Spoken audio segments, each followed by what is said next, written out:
Excellences, Monsieur le Président de la Fédération de Russie, Excellences, Messieurs les chefs d'État et de gouvernement du continent africain, Messieurs les présidents des instances régionales et sous-régionales africaines, et distingués invités, Mesdames et Messieurs. Et je voudrais tout d'abord saluer et remercier Son Excellence M. Vladimir Poutine, Président de la Fédération de Russie, et l'ensemble du gouvernement de la Fédération de Russie, et au comité d'organisation pour l'invitation qui m'a été adressée et pour l'accueil combien chaleureux qui a été réservé à ma délégation à l'occasion de ce deuxième grand rendez-vous Russie-Afrique à Saint-Pétersbourg, ville-pont chargée d'histoire. Excellences, Monsieur le Président, distingués invités, la tenue du sommet de Saint-Pétersbourg, moins de 4 ans après celui de Sochi en 2019, témoigne une fois de plus de la qualité des partenariats stratégiques entre la Russie et l'Afrique.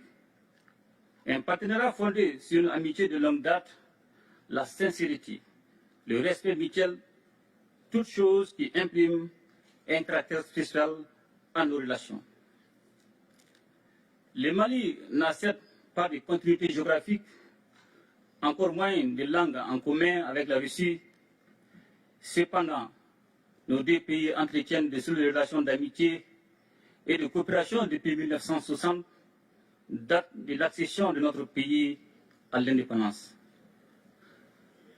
En dépit des bouleversements intervenus, nos relations se sont densifiées et diversifiées avec des succès et des réalisations dans les domaines stratégiques comme les infrastructures, l'agriculture, la santé, l'enseignement supérieur et la recherche scientifique, la géologie et les mines, ainsi que la défense et la sécurité. Malgré la situation géopolitique et la conjoncture mondiale, il est évident, et cela est bien un constat, que le peuple malien est fortement mobilisé aux côtés des autorités de la transition, dont l'objectif est de construire et de consolider dans la durée un partenariat stratégique gagnant-gagnant entre le Mali et la Fédération de Russie pour le bonheur de nos deux peuples. Un tel partenariat est d'autant plus indispensable que la Russie a su prouver dans les moments difficiles son statut de partenaire traditionnel du Mali, tant par sa fiabilité que par son dynamisme dans l'accompagnement de notre pays pour relever les défis cruciaux du moment, tout en respectant notre souveraineté. Convaincu que la restauration de la paix, de la stabilité et de la sécurité est la pierre angulaire de tout développement, nous avons décidé d'assumer pleinement notre responsabilité première, qui est de protéger nos populations et de défendre l'intégrité de notre territoire. Ce choix stratégique intervient après une décennie de présence des forces internationales sans résultat tangible et dont le schéma consistait à entretenir la menace sur notre territoire et nous maintenir dans la dépendance. C'est pourquoi, dans le cadre du renforcement des capacités opérationnelles des forces de défense et de sécurité, le Mali a noué avec la Russie un partenariat militaire dont je tiens à saluer la fiabilité.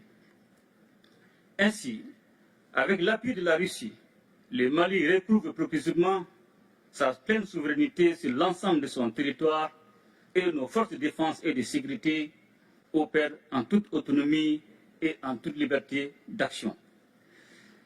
Les forces maliennes sont désormais dans une dynamique offensive, reprenant du terrain et réduisant de façon significative les attaques ciblant les camps militaires et les civils, permettant ainsi le retour progressif des personnes déplacées et des services sociaux de base dans plusieurs localités. Aussi voudrais-je, Monsieur le Président, vous renouveler ma profonde gratitude pour l'appui de votre gouvernement sous votre impulsion qui a permis à mon pays de connaître des avancées significatives dans le cadre de la lutte contre le terrorisme. La coopération entre nos deux pays ne saurait se réduire aux seules questions de défense et de sécurité, Elle embrasse également les domaines du renforcement des capacités en ressources humaines par l'augmentation des bourses d'études dans tous les secteurs stratégiques, ainsi qu'aux relations économiques et commerciales. Ainsi, les partenariats entre les secteurs privés de nos deux pays connaissent aujourd'hui une nouvelle dynamique. Les forums économiques et humanitaires en marge du présent sommet est une opportunité pour accroître les relations économiques au plan bilatéral. Monsieur le Président, Mesdames et Messieurs, profondément enracinés dans nos traditions sociales communes à de nombreux pays africains, les Maliens sont fiers de cette appartenance au continent africain, riche de sa diversité et baigné de traditions séculaires, d'égalité, d'équité, du respect de chaque société et des droits humains fondamentaux. Ce sont des valeurs, des principes et des expériences historiques de justice que nous partageons avec la Russie et qui font que notre partenariat est si spécial. Aujourd'hui plus que jamais, les destins des peuples africains et russes sont liés. Cette interdépendance exige une réponse collective et appropriée aux défis auxquels nous devons ensemble faire face. Sans cette cohésion, l'affirmation de la souveraineté pleine et entière de nos États, la lutte contre le terrorisme et la pauvreté, de même que la promotion des droits et des libertés, ne peuvent être conduites efficacement. Comme vous le savez, la région du Sahel en général et le Mali en particulier est depuis quelques années en proie à une crise multidimensionnelle résultante de l'intervention de l'OTAN en Libye. Et cela a rendu plus vulnérables les populations déjà confrontées aux effets combinés des facteurs sécuritaires, sociopolitiques, économiques, climatiques, environnementaux et récemment sanitaires liés à la pandémie de la COVID-19. Je voudrais également saisir cette occasion pour remercier tous nos amis et partenaires qui continuent d'exprimer leur solidarité et leur soutien au pays du Sahel en vue de renforcer la résilience de nos populations face à l'insécurité alimentaire et nutritionnelle cyclique.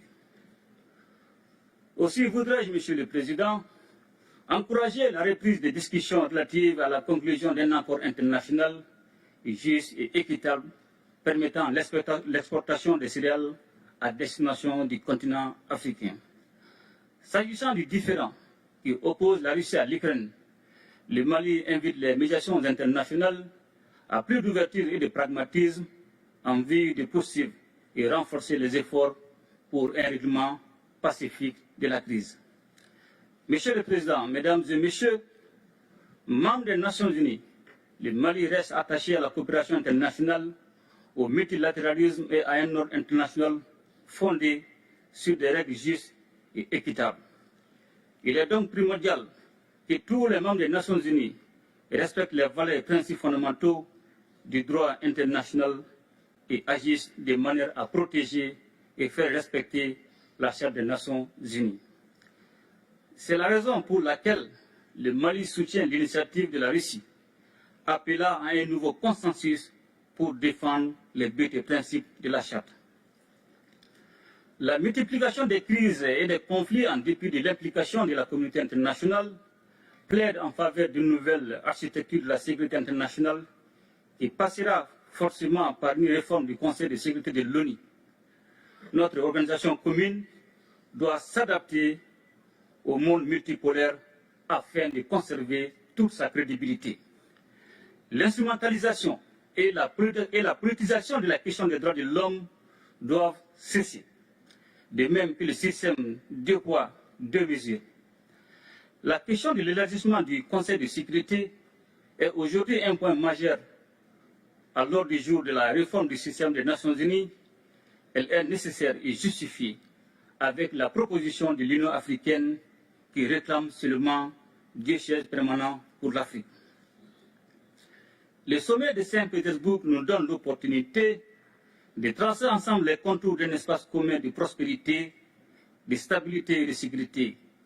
Il reste entendu que ce cadre rénové sera élaboré sur la base des principes de respect mutuel, de relations d'égal à égal et des intérêts partagés au bénéfice de nos populations. Monsieur le Président, Mesdames et Messieurs, La situation économique mondiale est inquiétante. En effet, selon les prévisions, l'économie mondiale serait au bord de la récession en 2023.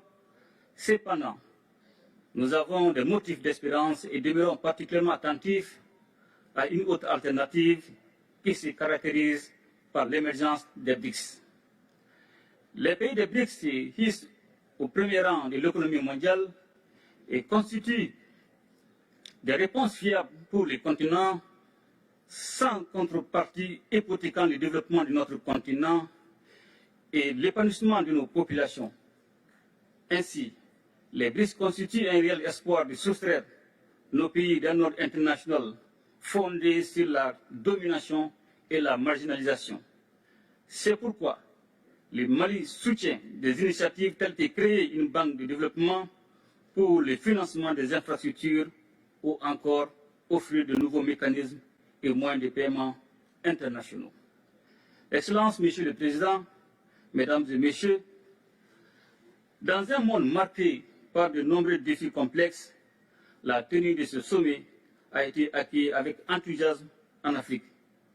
Et je suis persuadé que les conclusions courageuses et innovantes à la hauteur des enjeux du moment permettront d'aboutir à un partenariat rénové et revitalisé entre le continent et la Russie, exempt de désinformation. Je ne saurais terminer mon propos sans réaffirmer notre entière disponibilité à poursuivre et renforcer ces relations avec l'ensemble des partenaires sur la base du respect des trois principes qui guident l'action publique en République du Mali, à savoir le respect de la souveraineté du Mali, le respect des choix stratégiques et des choix des partenaires opérés par le Mali, la défense des intérêts vitaux du peuple malien dans les décisions prises. De même, fidèle à son engagement panafricain, mon pays continuera à œuvrer au sein des organisations sous-régionales et régionales pour la réalisation de l'intégration africaine. Vive la coopération russo-africaine, vive l'amitié russo-malienne. Je vous remercie. Большое спасибо, уважаемый коллега. Вы Merci, chers collègues. много важных вещей. Vous avez dit beaucoup de choses importantes et nous avons écouté avec attention. Mais je voudrais tout d'abord attirer mon attention sur une chose. Vous avez dit que vous souteniez les traditions, les valeurs traditionnelles de votre pays. Et c'est ce qui unit justement la Russie avec votre pays et avec tous les autres pays, la plupart des pays du continent africain. Parce que d'habitude, les valeurs traditionnelles, c'est la base de notre identité, notre existence et notre souveraineté.